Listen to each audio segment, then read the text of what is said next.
Councillor Jude Deakin, the Mayor of Chelmsford, and I'm welcoming you today to the Heritage Open Days, albeit virtually. I'd like to welcome you to my parlour.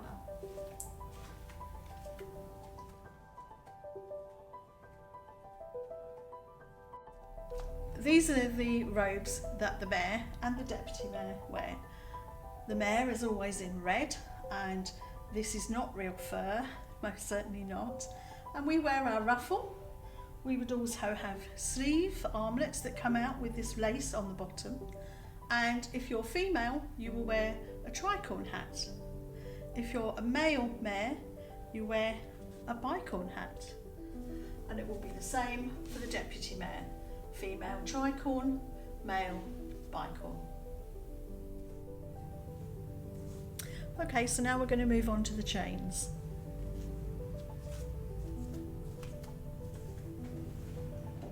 So this is the mayor's chain, and it's only used for ceremonial services and occasions. It's very delicate. It's made of 18 karat gold, and the enamelling is 22 karat gold. It's very, very fragile now, having been presented in 1889 by Henry Wells to the first mayor, which was Frederick Chancellor. It does have some lovely little features with the initials of the mayors on the face of it, and if they're turned over on the back, it has their names. It is incredibly delicate, as you can see. We also have the little mace here, which is really pretty.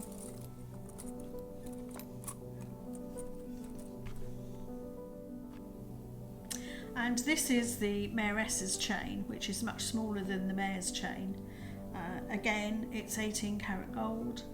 It's very beautiful. It's linked with bows, very ornate. And this was presented by Thomas Compton to the Borough Council in memory of his sister, who was his mayoress for 6 occasions. Okay, and now we're moving on to the mace. The mace is solid silver.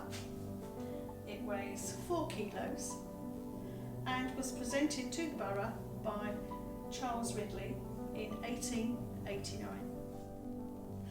Okay, so as you can see, I'm putting gloves on because we're not allowed to touch the mace without gloves. It's very precious, and it is kept obviously in a safe at most times. It is only used for ceremonial purposes.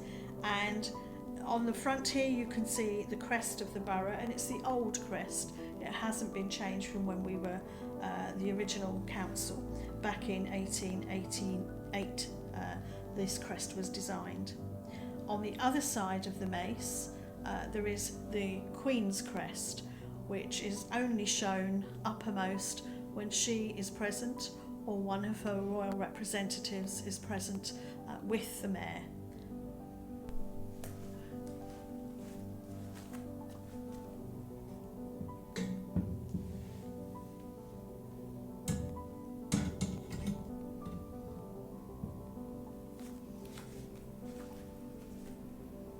And here we have the royal crest, which is obviously uppermost only in the presence of the Queen or any of her family or representatives. And moving on, we have the Royal Charter. And this is the charter and the seal in relation to us being made a city by the Queen in 2012. And in here is the actual seal. This is all the original. There are copies in the museum, in the council chamber, and in our reception at the Civic Centre, but this is the real deal, and we're very, very proud of it. And now we're going to go on to the Golden Mile.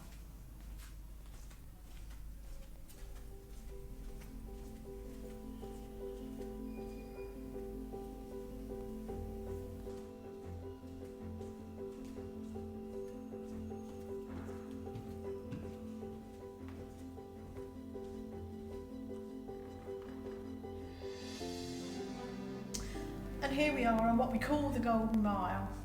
It's not a mile long, obviously, it's just a long corridor, but we've got some very interesting cabinets along the Golden Mile. The first one here is to do with town twinning. So we are twinned with Backnang in Germany and Annonay in France, and some of these beautiful pewter mugs have been given to us from Backnang, and they're really, really pretty, and obviously commemorating various celebrations and anniversaries. And then we have the partnership agreement for Backnang, which was signed by Mayor Felicity Sturt back in 1991.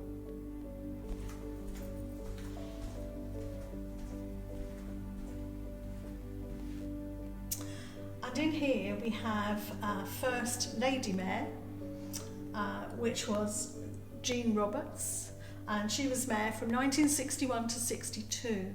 So we had a very long wait for our First Lady Mayor, but here she is, and we also have her original tricorn hat and her original ruff. And today I am the 13th Lady Mayor of Chelmsford, so we've got a long way to go to catch up with some of the men, haven't we? And we're going to move on to another cabinet.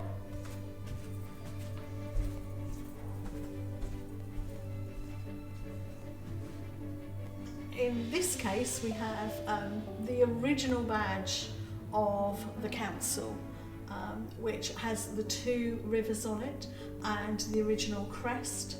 This is incredibly heavy, and this was actually part of the 1886-1888 council.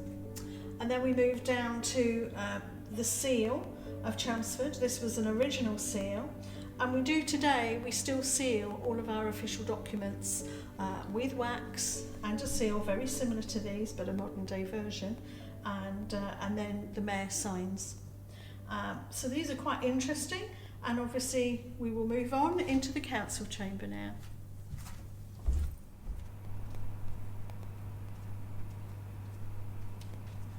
And here we are in the council chamber.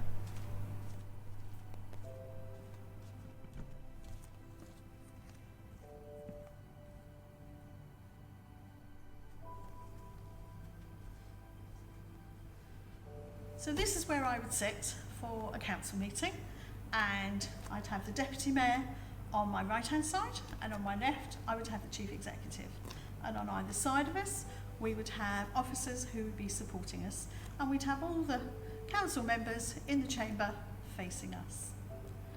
And behind us, I don't know if you've seen, but up here is the original crest. Now you've already seen a copy of that in the Golden Mile in one of the cases, and we have our motto here, which is many minds, one heart, and we really do agree with that. And I'd be interested to know, any children watching, can you see a ghost behind me? And perhaps you'd like to let me know if you can at some point. Well, thank you for joining us today in the Heritage Open Day, albeit virtually. It would be lovely to have you here, but unfortunately that's not going to happen this year. So if you get an opportunity to come and see us again in the future, please do. You can contact the Mayor's office here at the Civic Centre, and you can arrange a visit to come to the parlour if you're part of a group, or you may want to request the Mayor to come and visit you, and we'd be more than welcome to arrange all of that. So thank you once again, and as in normal tradition, when the council meeting is finished, the bell is rung and everybody has to stand while the Mayor leaves the chamber. Members of the council, ladies and gentlemen, please stand whilst the Mayor leaves the chamber.